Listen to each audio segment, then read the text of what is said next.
तो देखने की जरूरत नहीं, जब जब मार्केट गिरे टॉपअप करते रहे, एसआईपी मैक्सिमम अमाउंट का करते रहे, फिर उसको चेंज करने की जरूरत नहीं पड़ा। एईएम देख लिया, इक्विटी डाइवर्सिफाइड है ये देख लिया, पुराना ट्रैक रिकॉर्ड देख लिया, उसके बाद चलते रहे। ऐसा कौन कौन सा बेस्ट हो सकता है? तो पहली बात तो सिर्फ रिटर्न दिया तो बेस्ट हो गया, ऐसा नहीं है।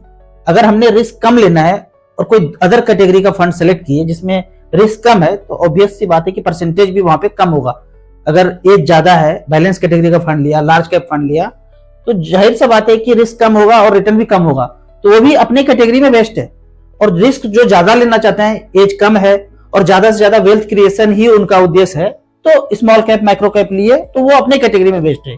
यहाँ पे म्यूचुअल फंड में 50 से ज्यादा कैटेगरी है, तो डाइवर्सिफाइड इक्विटी में अगर देखा जाए कि कौन सा बेस्ट म्यूचुअल फंड होगा लाइफ टाइम के लिए, स्मॉल कैप है, मिड कैप है, multi cap, flexi cap, large and mid cap, index fund. Index fund में mid cap index, small cap index और माइक्रो कैप इंडेक्स, ये कुछ कैटेगरी है। इसमें अगर लगा दिया तो चलते रहना देना है।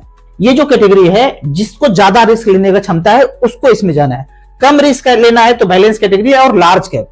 इसके अलावा अगर कहीं और भी चल रहा है, 5 साल पहले इन्वेस्ट किया था, 10 साल पहले इन्वेस्ट किया था और वहीं चल रहा है, और आप देख रहे हैं कंपेयर करके कि रिटर्न कम है, तो वहां से धीरे धीरे करके स्विच करके इस कैटेगरी में अपने रिक्वायरमेंट के अनुसार, अगर आपका वेल्थ क्रिएशन का उद्देश्य है, टाइम और भी अभी ज्यादा है 10-15 साल, और दूसरा है कि रिस्क कम लेना है, तो अपने हिसाब से इस कैटेगरी में स्विच कर सकते हैं। यहाँ पे अगर StarSIP.in में जाएंगे और कैटेगरी देखेंगे तो पागल होना तय है, इतने सारे कैटेगरी हैं।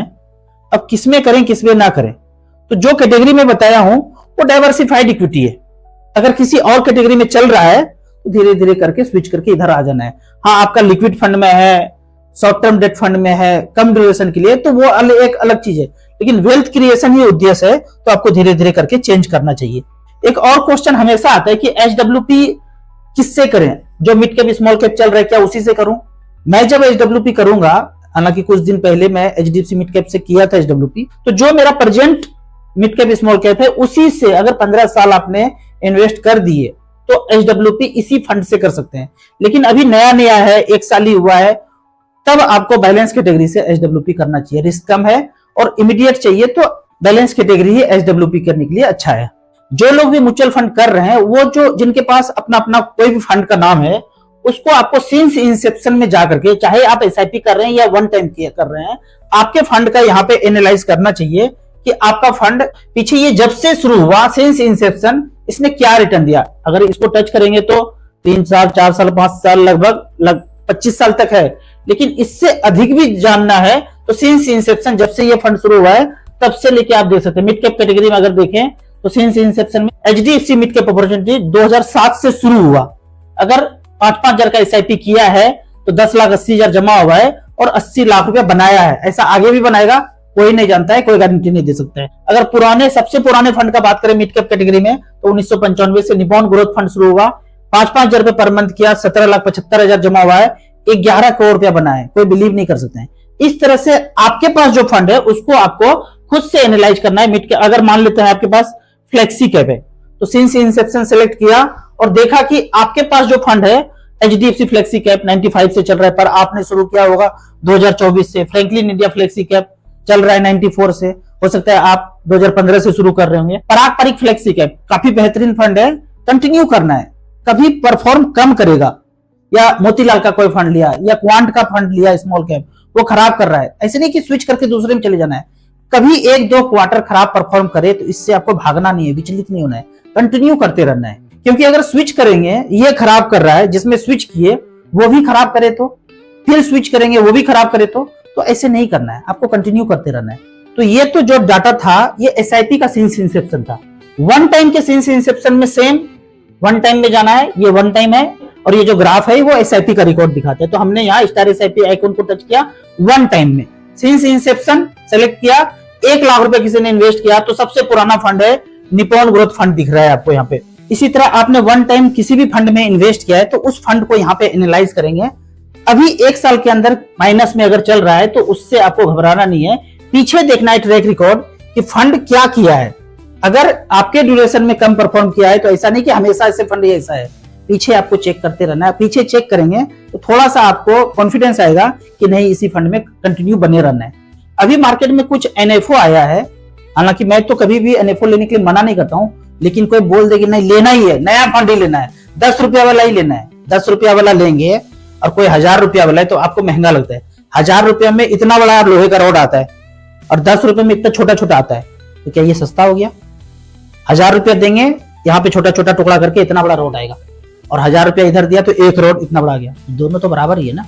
तो एनएफओ में नॉर्मली मैं बोलता हूं नहीं लेना है, फिर भी कोई जिद कर ले कि एनएफओ ही लेना है, तो कौन सा एनएफओ मार्केट में अभी है जो ले सकते हैं? पहला है डेट फंड एनएफओ एचडीएफसी का। देखिए मैं यहाँ पे जो बोल रहा हूँ वेल्थ क्रिएशन के हिसाब से, जिसके पास टाइम 12 साल 15 साल से ऊपर है तो डेट फंड तो छोड़ देंगे। शॉर्ट ड्यूरेशन के लिए इन्वेस्ट करना है तो मैं 36 नंबर कैटेगरी बताया हूँ, शॉर्ट टर्म डेट फंड, वहीं जाना, इसको छोड़ दिया। निफ्टी नेक्स्ट 50 बजाज का, ये एक है जो लिया जा सकता है, इसको भी छोड़ सकते हैं। मोतीलाल ओसवाल इंफ्रास्ट्रक्चर, इसको छोड़ सकते हैं क्योंकि वो सेक्टोरियल फंड हो गया, इसके लिए मैं मना करता हूँ। बजाज का फिर से निफ्टी 50 है, दोनों में से कौन अच्छा है? तो वो वाला नेक्स्ट 50 वाला ज्यादा अच्छा है, लार्ज कैप के बाद वाला। सिल्वर ईटीएफ, सिल्वर और सोना अगर लेना हो ना तो फिजिकली लेना है, ये कागज में नहीं खेलना है, इसको भी छोड़ सकते हैं। यूटीआई मल्टी कैप, ये एक डाइवर्सिफाइड इक्विटी है जो जाना चाहिए, लेकिन एनएफओ फिर से मैं बोलता हूं एईएम कम है, परफॉर्मेंस पता नहीं है, तो जो पहले से मल्टी कैप है जिसके पास एईएम ज्यादा है, ट्रैक रिकॉर्ड ठीक ठाक है, एईएम ज्यादा होगा तो फंड मैनेजर भी अच्छा होगा, वहां जाना चाहिए। ये कुछ एनएफओ था, एक दो अगर जिद्दी पकड़ना है तो उसमें जा सकते हैं। अब यहाँ पे कुछ कमेंट्स का क्वेश्चन लेते हैं। कमेंट्स में पहला क्वेश्चन है, मेरा क्वेश्चन है कि जब इंडेक्स फंड सेल होता है तो पैसा कौन से अकाउंट में आएगा? डायरेक्ट बैंक में आएगा या ब्रोकर के थ्रू आएगा? देखिए जब आप म्यूचुअल फंड में इन्वेस्ट करते हैं तो स्ट्रक्चर इस तरह से है, यहाँ पे मार्केट है, सारा का सारा पैसा तो मार्केट में लगना है, बीच में कस्टोडियन है, यहाँ पे इन्वेस्टर है, यहाँ पे एएमसी है।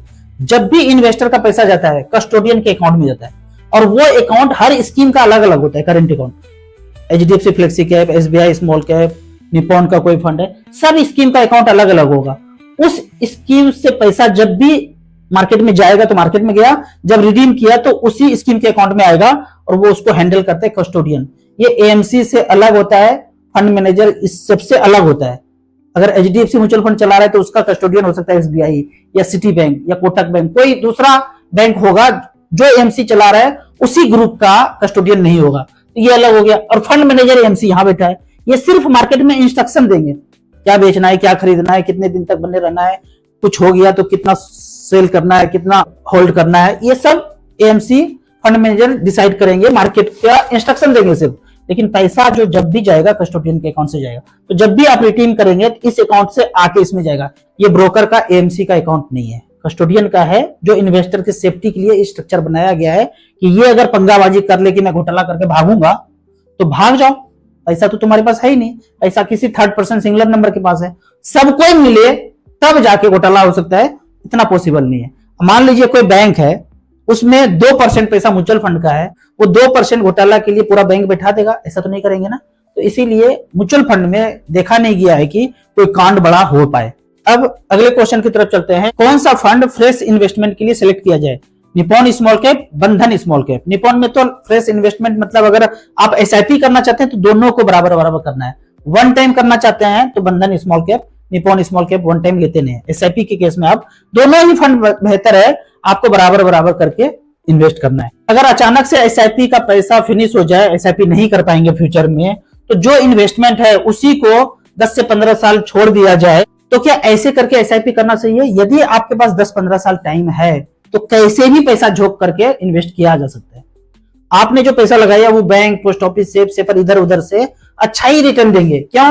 क्योंकि bank, post office, LIC, insurance सब लोग मार्केट में ही पैसा लगाते हैं। तो दूसरों की तुलना में लंबे समय में आपको म्यूचुअल फंड अच्छा खासा रिटर्न देंगे, बशर्ते कि आप सही कैटेगरी में इन्वेस्ट किए होंगे। तो इस तरह से इन्वेस्टमेंट कर सकते हैं। जब फिर से पैसा आ जाएगा फिर से एसआईपी शुरू हो जाएगा।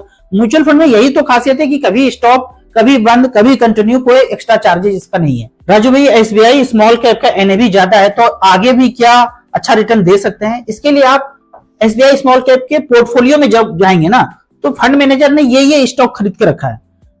अब जरूरी नहीं है कि यही स्टॉक आगे 6 महीना, साल भर, 5 साल बना रहे। फंड मैनेजर इसको चेंज कर सकते हैं। जब चेंज कर देंगे तो नया स्टॉक आ जाएगा। तो ये स्टॉक अच्छा चल गया, जब खूब ज्यादा अच्छा चल गया तो फंड मैनेजर ऑब्वियस सी बात है कि उसको चेंज करेंगे। तो इस पे निर्भर करता है कि फंड मैनेजर कितना रोटेट कर रहे हैं और कौन सा स्टॉक ला रहे हैं। तो कोई चल गया, इतना ज्यादा बढ़ गया तो फंड मैनेजर ने निकाल दिया ना सारे स्टॉक को। ऐसा नहीं है कि 12-15 साल से वही एक स्टॉक लेके घूम रहे हैं फंड मैनेजर। स्मॉल कैप का मतलब ये है ना कि ज्यादा बढ़ गया, मिड कैप हो गया, लार्ज कैप हो गया तो चेंज कर दिया, अच्छा खासा रिटर्न मिल गया तो चेंज कर दिया। अब लार्ज कैप है तो 100 ही फंड है, उस 100 ही फंड में ऊपर नीचे होना है, 100 का 100 फंड ले लिया तो कुछ चेंज भी नहीं कर सकते हैं। लेकिन यहाँ पे स्मॉल कैप में यही खासियत है कि फंड मैनेजर चेंज कर सकते हैं। तो कोई एनएवी अगर आपको 500 का दिख रहा है, ये 5 साल में 6 साल में 1000 नहीं होगा, ऐसा आप कह नहीं सकते हैं। स्टॉक